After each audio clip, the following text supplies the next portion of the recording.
award to commemorate our founding headmaster's dedication to our school's mission, and you've heard it many times. But tonight, it warrants hearing one more time.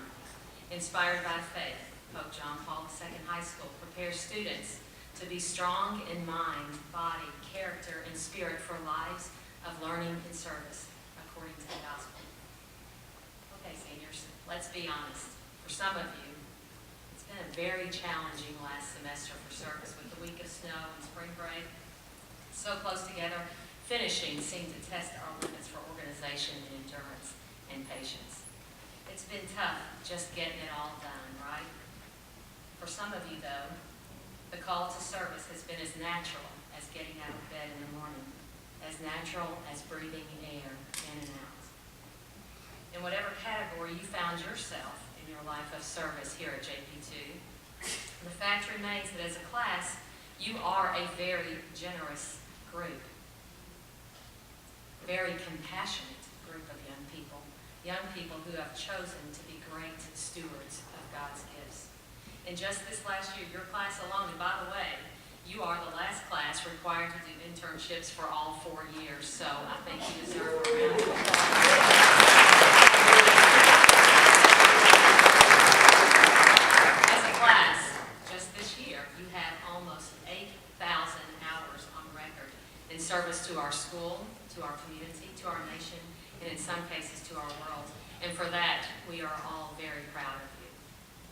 But in all the time you've given over the last 4 years, my biggest hope for you is that you've grown in love and in joy. But also that after you leave this school, this little nest that you've been living in for 4 years, you'll continue to reach out beyond yourselves, beyond your own needs, to recognize and to meet the needs of others. So when service is simply part of who you are, that's when we know, parents, faculty, that we've helped you not just learn about, but to live the gospel of Jesus. But living the gospel is not always easy, is it? This service requirement isn't always easy. It's especially difficult for some of our students who struggle with limited English language skills like our foreign exchange students, or students who struggle with physical and learning disabilities.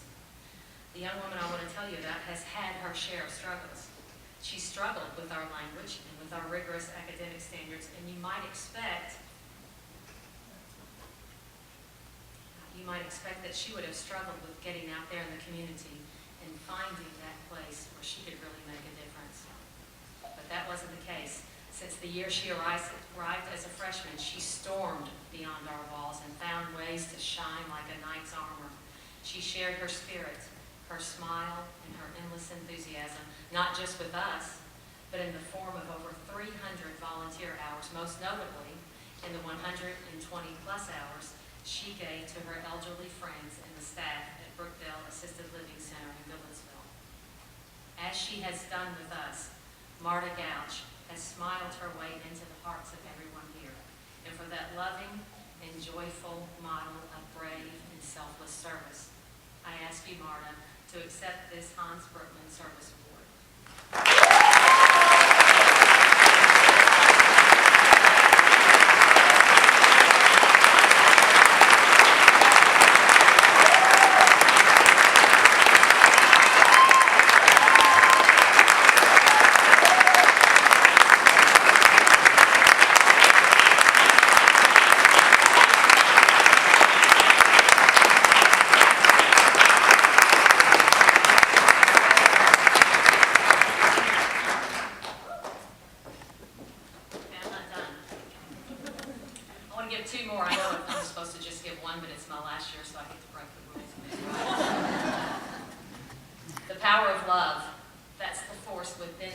Senior recipients.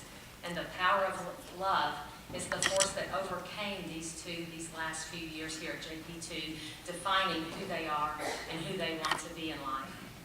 The power of love drove one to push a program called Special Spaces to the attention of her classmates till it was chosen as your senior service project.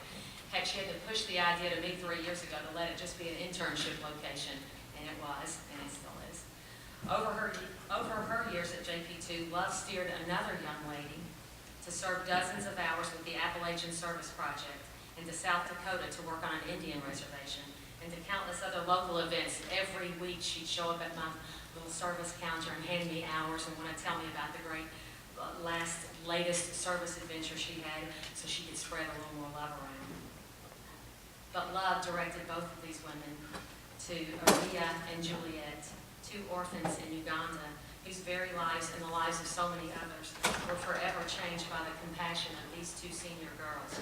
And finally, this same powerful and mysterious love allowed them to know more about Haitian chickens and Ugandan goats than they could have ever predicted. For their incredible service to our local community, our national community, and to our global community, for their generous answer to the call of the pain and beauty and suffering of those less fortunate, and for their wide open hearts for service, I ask Grace Wood and Anna Veazey to accept